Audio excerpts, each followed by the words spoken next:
নমস্কার বন্ধুরা, মালয়েশিয়ায় বাঙালিয়ানার একটি নতুন রেসিপিতে সকলকে স্বাগত। আজ আমি হাজির হয়েছি দারুণ মুখরোচক একটি পালং শাকের রেসিপি নিয়ে। আর এটা কিন্তু খেতে ভীষণ টেস্টি হয়। গরম ভাত কিংবা রুটির সাথে এটা অসাধারণ লাগে। তাহলে চলুন বন্ধুরা রেসিপিটি দেখে নেওয়া যাক। এইখানে আমি 300 গ্রাম মতন পালং শাক নিয়েছি।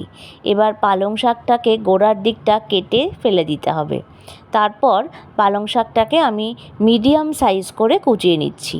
আর সবার প্রথম কিন্তু পালং শাকটাকে বেশ 3-4 বার মতন ধুয়ে ফেলে দিতে হবে, কারণ পালং শাকে কিন্তু অনেকটা পরিমাণ মাটি থাকে।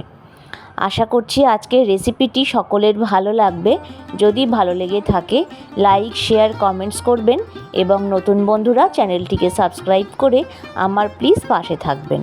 দেখুন এইভাবে কিন্তু পালং শাকগুলোকে আমি কুচিয়ে নিচ্ছি। পালং শাকটা কেটে নেওয়া হয়ে গেলে তারপরেও 1-2 বার ভালো করে ধুয়ে নিতে হবে। দর্শক বন্ধুরা, আজকের রেসিপিটা কে কোথা থেকে দেখছেন অবশ্যই কমেন্ট বক্সে জানাতে ভুলবেন না। এটা জানতে পারলে আমি ভীষণ আনন্দিত বোধ করব।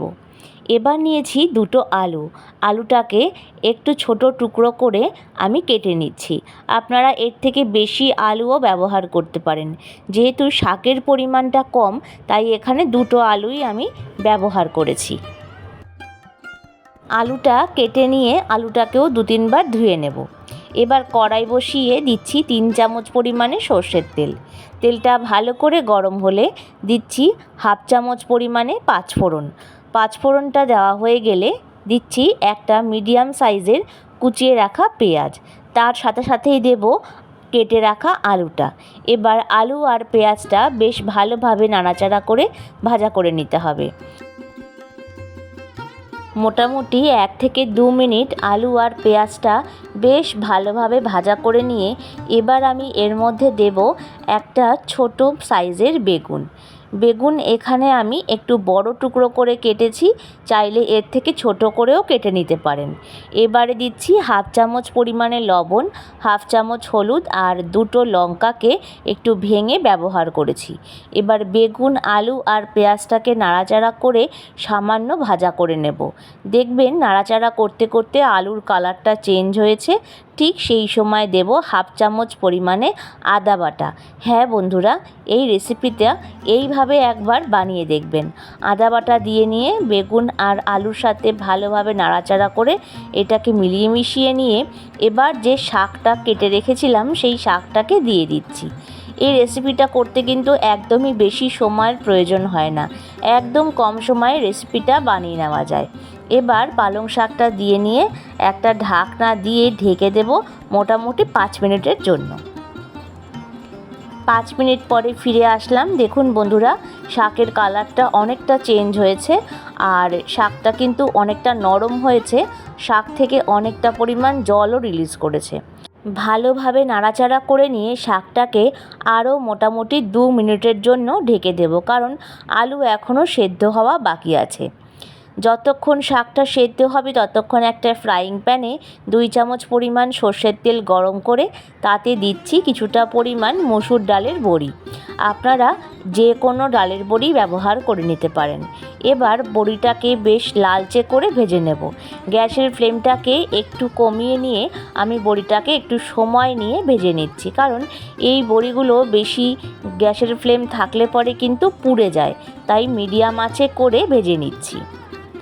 এদিকে পালং শাকটা 2 মিনিট পরে ঢাকনাটা সরিয়ে দিলাম। দেখুন বন্ধুরা, শাকটা কিন্তু আরও অনেকটা পরিমাণ কমে গেছে আর আলুটাও কিন্তু বেশ ভালোভাবে সিদ্ধও হয়ে গেছে। বেগুনটাও বেশ সুন্দর নরম হয়েছে। ঠিক সেই সময় বড়িগুলোকে আমি দিয়ে দিচ্ছি। বড়িটা দিয়ে নিয়ে একবার ভালোভাবে মিলিয়ে নেব, কারণ যেইটুকু জল এখন রয়েছে বড়ি দেওয়ার পরে কিন্তু জলটা একদমই শুকিয়ে যাবে। এরপরে ব্যবহার করছি একটু বড় করে কুচিয়ে রাখা ধনেপাতা। ধনেপাতাটাকে একটু বড় করে কুচিয়ে নেবেন, তাহলে এই রান্নার ক্ষেত্রে বেশি খেতে ভালো লাগে। এবার ধনেপাতা দিয়ে নিয়ে আরও একবার নাড়িয়ে চাড়িয়ে নেব, যাতে ভালোভাবে ধনেপাতাটা এর মধ্যে মিলেমিশে যায়।